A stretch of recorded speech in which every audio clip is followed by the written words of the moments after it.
2 years ago, I moved into a rented house. It has a big forest as most of its backyard. It also has a pretty big sized shed. When I first moved in, I just always felt like I was being watched. There was this little knob that must have been in the shed when we moved in because we had no idea where it came from. I don't know if that is somehow related. Also, the blinds in the shed would always just be open a little bit, no matter how many times we fixed them. When I told my friend, she suggested we camp out in the shed to see if anything was actually haunting. We got together, me and 3 other friends, to stay the night there and try to get some proof. We had a table, chairs, and air mattresses set up in the shed. We had cameras, video cameras, EVP recorders, and Ouija boards. I know, not the best idea. We also had my sisters inside the house with a walkie-talkie that could reach us. The whole time we were in the shed, we all had a very strange feeling like we weren't the only ones there. Nothing happened for a while, until it grew dark. That's when all of it happened. First, we tried to just talk it out loud and see if we got any responses. Nothing was really responding. Throughout the night, we took flash pictures. We decided to try and use the Ouija board. It was glow in the dark, so we turned off all the lights and recorded the session. Nothing really picked up besides answering the question, is there a spirit with us, with yes, and it moving the oracle to goodbye. We got this all on video. We then decided to try and use the EVP reader. My friend had brought one flashlight and used it to flash to communicate with the voice being heard. The ghost communicated a lot using this type of communication. From this, we were told that it was a boy about our age and he died at the spot before the shed was being built. While we were doing this recording, I was taking flash pictures. One I took of my friend, you can clearly make out a figure crouching over her. After we did the session with the EVP reader, we decided to record us summarizing what had happened. During that video, one of my friends said she saw a shadow walk past a window outside the shed. We all kind of brushed it off, not wanting to believe it. A few seconds later, my sister called us over the walkie-talkie, asking if we were the ones walking around outside. When we looked back at the video, after that night, we heard footsteps coming closer and closer to us. In the video, the lights sort of flicker as if someone walked in front of the light right next to us. We got really freaked out after my sister told us, and we went into the house for a little bit. After a little break, we went back out. When we went in there, my friend felt someone playing with her hair. We all weren't anywhere near her. We all felt an eerie presence, so we went inside. In my room, we felt an evil presence, and when we played the Ouija board again and again, we picked up something, but not a lot. It told us that it would kill us. We went to bed for that night. When we woke up, we all decided to go to the beach for the day to get everything off of our mind. With everything locked up, we left. When we came back, we checked on the shed. The chairs were flipped over, the table was moved to the corner of the room. The knob that I mentioned before was taken out of the drawer and put on the center of the table. The drapes were cut, blinds open, and paper shredded. We left a piece of paper in there just in case something would be written on it. It was torn to pieces and crumpled up and thrown in the corner. When my friend went to retrieve it, she was scratched bad up her leg. The Ouija board was opened up and in the center of the room. It had dirt all over it like it was dragged across the ground. There were handprints all over the air mattress made from dirt. We have pictures of it all. Nothing really happened for a while after that. Until now, things are starting up again. Doors opening, electronics being messed with, strange noises. Just the other day, me and one of my friends, who was there the night of the shed, were playing the Xbox Kinect. We had it on the body tracking tool you can use to recalibrate your sensor. We were not standing in front of it yet. There was a body figure sitting on the couch, tapping its feet and moving its arms. We have pictures and videos of this. One last thing. We also have been hearing this strange thing that we think is somehow connected to this. Every day, me and my friend hear a growl followed by a knock.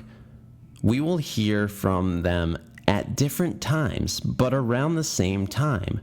A lot. More stuff has happened, but the important stuff has been mentioned. We were just wondering what kind of ghost we were dealing with, how to get rid of it, if it can harm us, etc. Creepy house and shed. My family and I moved into a cute yellow house back in 2009. It was quite perfect for our family of 7, except I was living with my grandfather. I visited on weekends and summers. Anyway, I was 11. Everything was normal at the time. Nothing out of the ordinary was happening, but we all knew that would come in time. It was about a year later that weird things started occurring. I noticed that something was off about certain parts of the house. My bedroom, for example, especially freaked me out. It didn't have electricity in it. The house was old and had bad wiring. I had to sleep with the window open just to get some airflow. I slept one night in that room with my cousin Erin. She was fast asleep, but I couldn't sleep at all. Then I felt like I was being watched. Now, our windows were really up off the ground. You'd have to get a ladder to break in. I turned and saw a giant shadow move across the room and out the window. I didn't sleep in that room again. But that was just the beginning. A few months later, I learned we had a friendly spirit that resided in our living room. The whole family felt safe in that room, and thinking it was the former owner, we named it Mr. Thompson.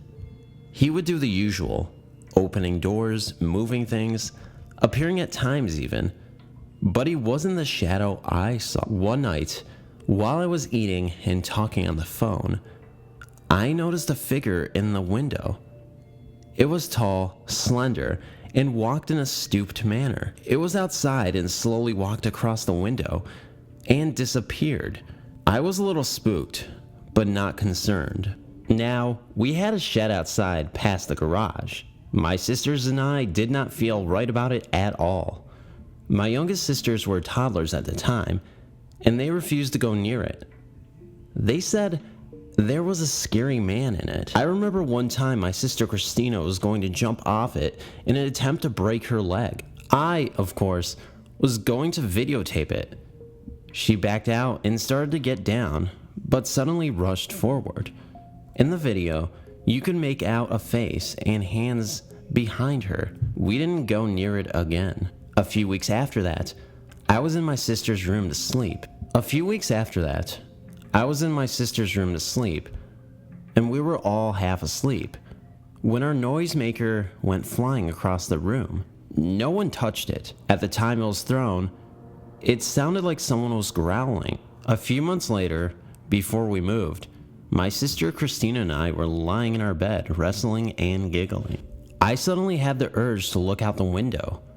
Again, our windows are 8 feet off the ground, and what I saw stood taller than the window. It had its hands pressed up against the glass, looking in. It had slits for a nose. I couldn't see its eyes. It also had horns spiraling backwards, and it was looking at me. I screamed, and Christina bolted. That's when the knocking began. Whatever it was kept tapping at the glass. We didn't feel safe in our home anymore. Turns out, some punk Satanist teens had some rituals in this shed. I looked up the house history later on. It was a crime case of breaking and entering. Picture shows the signs they had painted and such. We moved 3 months later. I'm sorry this was so long, but I felt the need to share it. Thanks for reading. The presence in the shed. When I was a younger child, I was completely sure that there was something living in my shed. We live in a fairly nice neighborhood, but our house had a somewhat sketchy past. The former owner was a drug addict and frequently invited his friends, also drug addicts, to come over and get high. Years after he went to prison and we moved in, we'd still find needles scattered around the backyard. The house was in horrible condition when my parents found it, and was very cheap. My dad owns a company that builds houses for a living and decided he would buy it as a fixer-upper. The house was 1,000 times better by the time it was done, and is now just as nice as the other houses on our street. However, for many years, he left a shed in the corner of the backyard alone. The shed was a dingy little thing, painted in an off-white color that was almost all peeled off, revealing half-rotten planks of timber underneath. The window was smashed to pieces and there was no lighting installed. Basically, it was the kind of place you'd expect something creepy to happen. Still, we stored all our stuff in there, and whenever I wanted to get my bike or outdoor toys, I'd venture to get in there. Even as a very young child, the place made me feel very uneasy. My skin would prick, and often I would dart in with my eyes half closed, grab whatever I wanted, and bolt out. It had a very weird feel to it, as if there was something in there that wanted you to leave, and strangely, a little sad as well. Even just looking at it from my balcony made me shiver. My siblings felt the same, and my little sister wouldn't even go near the thing. My mother asked my father several times to fix it up, but for a while he declined, not citing any particular reason. I often wonder if it was because he sensed something as well. The experience that to this day makes me steer clear of that shed happened when I was 10, a few years ago. It was in the early evening when I went in to get my sand buckets, intending to play in the sand pit until my mother called me. I was young for my age. The buckets were at the far side of the shed, and so I couldn't just grab at it and leave it as I usually did. Hesitantly, I wandered in and got my buckets. I turned around and the door was closed. I swear to God, I did not close that door. I would never have, considering how scared I was of it. I started to panic as the door doesn't open from inside the shed. Stupid design. I pounded on the door, crying and shrieking, but nobody came out to let me out. I continued doing this for about 6 or 7 minutes as it got darker and I was terrified. Suddenly, I felt something behind me. I could feel it shifting, and I thought I heard it make grunting sounds, low, but somehow sounded painful, like someone was in intense pain, but too weak to make much noise. I couldn't turn around. I was frozen like a rabbit in terror. Then the noises were all around me and sounded alternatively young and old, female and male. I had been frozen still, but I started trying to bang the door open. I was too scared to look behind me into the dark. I clutched at the window, but it was still broken and I cut my hand a little. The groaning gave way to crying and what I think were words, but I couldn't understand it at all. Looking back, it sounded German or some other similar language. I was hysterical at this point and screaming at the top of my lungs. Finally, the door swung open and my dad pulled me out. He was furious, asking why I hadn't called to him and why I was hiding from him as he looked in and hadn't seen me.